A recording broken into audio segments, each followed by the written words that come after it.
stand firmly with you, even when the going becomes rough.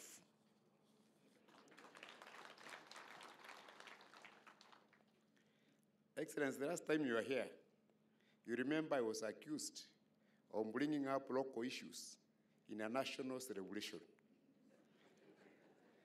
I promise not to do that today. Because all the roads that I was complaining about are now being fixed.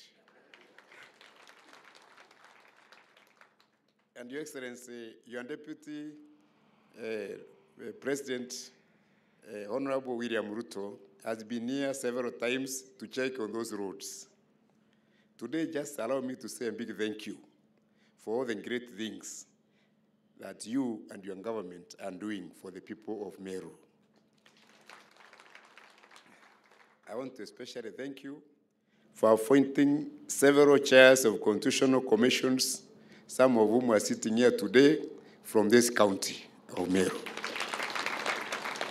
I think the latest in the park, Honorable Florence Kajuju, we are very, very happy about that appointment, and not to mention the others.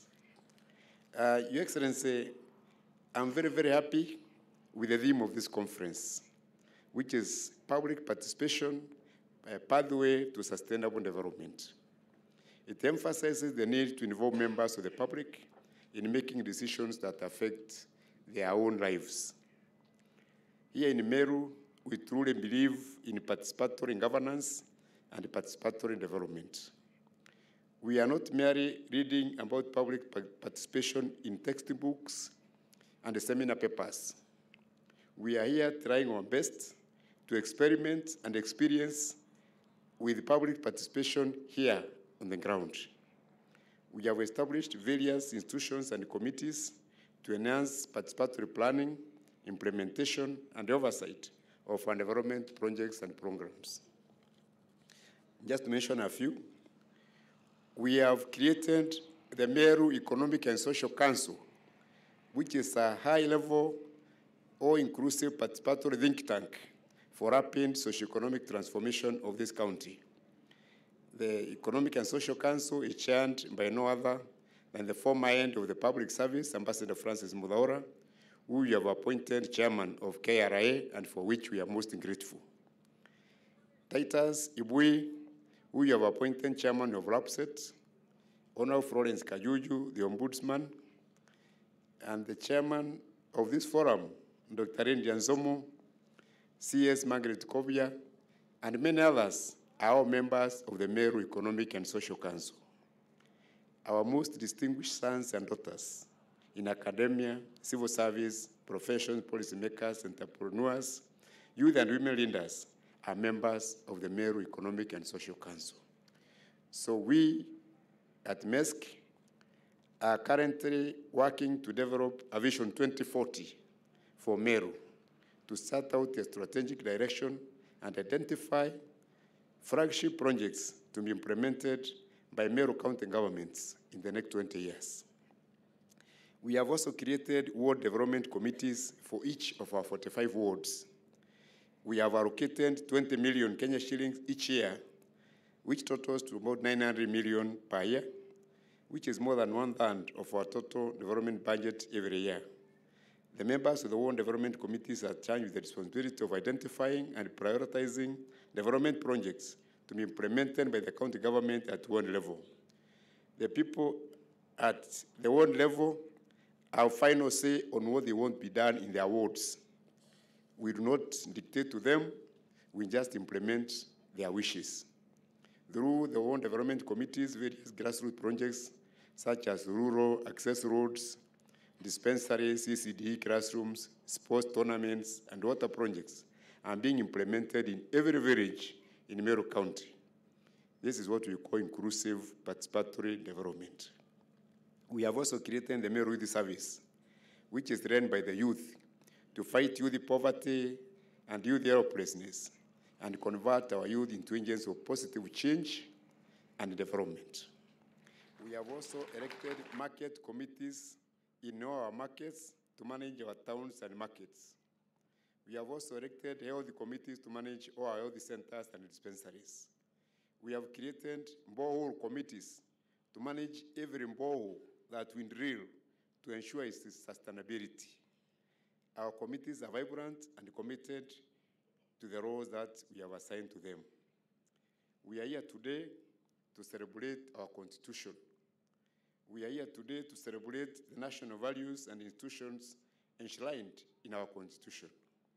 All these constitutional commissions and independent offices are created to protect Kenyans in their dignity against oppression, injustice, and economic deprivation. The Constitution cannot be divorced from the daily lives of the people. If you ignore all its legal jargon and the complexities, you will discover that the Kenya that we are seeking to implement through these institutions is simply the society that Jesus Christ was talking about 2,000 years ago. A simple society where people love one another and where the greatest and the least are all earned and treated fairly. I strongly disagree with all those who are saying that we have too many commissions and that some should be scrapped because they are very expensive. Your Excellency, the cost of dictatorship and oppression is much greater.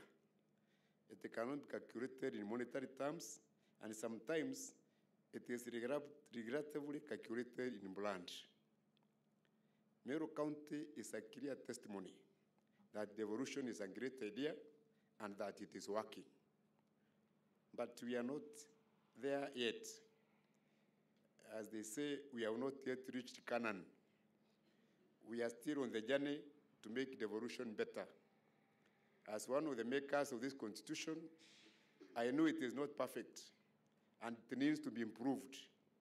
For instance, the one-third gender rule cannot be fully implemented without a constitutional amendment. I think we should plainly say that. As the governor of Meru, I'm a devolutionist. I support Pesa Mashinani initiative. I would like the Constitution to be amended to increase the percentage of allocation to the counties to at least 40%.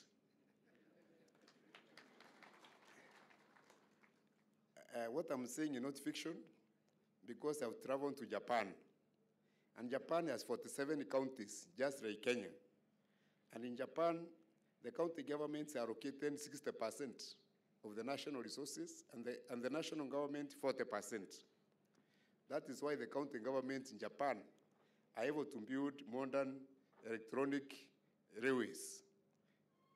I urge our government officials to travel to Japan and to study the devolution there.